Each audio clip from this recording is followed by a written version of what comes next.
I love U എന്നുള്ളത് പറയണമെന്ന് വളരെ നിർബന്ധമുള്ള ഒരാളാണ്. ശരത്തേട്ടനെ പ്രണയിക്കാൻ വേണ്ടിയിട്ട് ഞാൻ ഒരു എഫേർട്ടും ഇടാറില്ല. Good morning, I love you എന്ന് പറഞ്ഞ് ഇവിടെ ഉണ്ടെങ്കിലും പണ്ട് ആരോ കൈ നോക്കി പറഞ്ഞു പോലെ ഒരു ആർട്ടിസ്റ്റിനെ കല്യാണം കഴിക്കും. ശരത്തേട്ടൻ പറഞ്ഞു വരയ്ക്കുന്ന പെമ്പിള്ളേരൊക്കെ കാണുമ്പോൾ ഞാൻ നോക്കുമായിരുന്നു, അത് എനിക്കുള്ളതാണോ എന്ന് നോക്കുമായിരുന്നു. അങ്ങനെ മാത്രം കലയോട് ബന്ധമുള്ള ഒരാളാണ്. എന്താണ് മൂന്ന് എന്നുള്ള ഒരു പ്രേക്ഷകരുടെ ആ ഒരു വ്യൂ പോയിന്റിലാണ് ഞാൻ കണ്ടിട്ടുണ്ടായിരുന്നത്. ആ ഒരു എക്സൈറ്റ്മെന്റ് എന്നിലുണ്ടായിരുന്നു. അങ്ങനെ എനിക്ക് നോക്കാൻ പറ്റിയിരുന്നില്ല. ചിലപ്പോൾ ചോദിച്ചാൽ സാറ് സമ്മതിക്കുമായിരുന്നായിരിക്കാം ജിത്തു സർ. പക്ഷെ ഞാൻ അങ്ങനെ നടന്നു പോയാൽ മതി എന്ന് പറഞ്ഞ് അങ്ങനെ പോയി.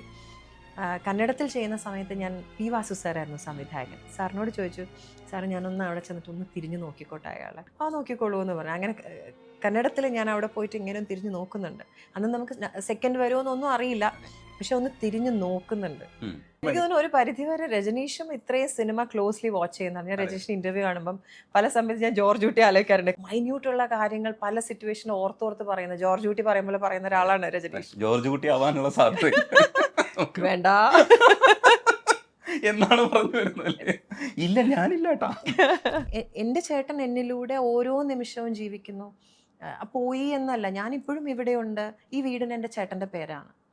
ഈ വീട് ചേട്ടൻ പോയ ശേഷമാണ് ഈ വീട് ഹൗസ് വാമിങ്. ഈ വീടിന് ബാലഗോകുലം, ബാലുവിൻ്റെ വീട് ബാലഗോകുലം. സോ അങ്ങനെ എല്ലായിടത്തും ദി ആർ ലിവിങ് എന്നാണ് ഞാൻ വിശ്വസിക്കുന്നത്. സോ അവരെവിടെയും പോയിട്ടില്ല, എൻ്റെ കൂടെയാണ്. അത് ഞാൻ എന്നെ സ്വയം സമാധാനിപ്പിക്കുന്നത്. അപ്പോൾ ഒരാൾ പോയപ്പോൾ ഞാൻ അദ്ദേഹത്തിനെയും കൂടെ രണ്ടാമത്തെ ആളിൽ കണ്ടിരുന്നു.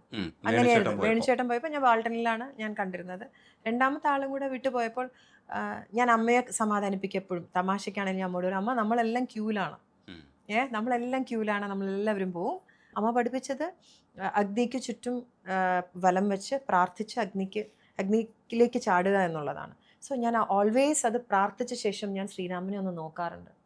നോക്കുന്നത് how could you, how dare എന്നുള്ളതാണ്. സോ ഞാൻ അമ്മയോട് പറഞ്ഞു, അത് അല്ലാണ്ട് എനിക്ക് ചെയ്യാൻ പറ്റില്ല. കാര്യം ഇത്രയും സ്നേഹിച്ച്, ഇത്രയും പതിവ്രതയായിരുന്ന, അല്ലെങ്കിൽ ഇത്രയും ഒരു പുരുഷൻ എന്ന രീതിയിൽ എല്ലാവരും പറയുന്ന താങ്കൾ എന്നോട് ഇങ്ങനെ പറയുമ്പോൾ എന്നെക്കുറിച്ച് ഒരു നിമിഷം ആലോചിച്ചില്ലല്ലോ എന്ന ചിതയിലേക്ക് കാലെടുക്കുമ്പോൾ അത് ഞാനെന്ന സ്ത്രീ നോക്കി പോകുന്നതാണ്.